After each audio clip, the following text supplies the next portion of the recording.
Hello, this is Heather from Twist My Stitch. Thank you for joining me for this tutorial. Before we get started, if you have any video requests, send me an email to heather@twistmystitch.com. You can also find my social media links in the description below. Please give this video a like, subscribe to my channel, and click on that bell to get notified of future videos. Thank you for watching, and now go twist my stitch. In this tutorial, I'm going to be showing you how to work the bead stitch. The bead stitch is comprised of a double crochet, loops around the double crochet, and a skipped stitch. So let's get started.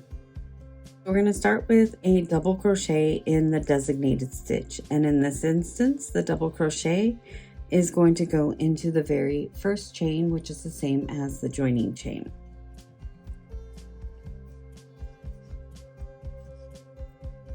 Then we're going to be working around that post of that double crochet. You're going to yarn over and pull up a loop 3 times.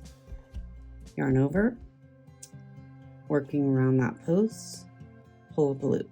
1, yarn over, work around the post, pull up a loop. 2, yarn over, work around that post, pull up a loop. 3. There are 7 loops on that hook. Yarn over, pull through all 7 loops. Then you're going to skip the very next stitch.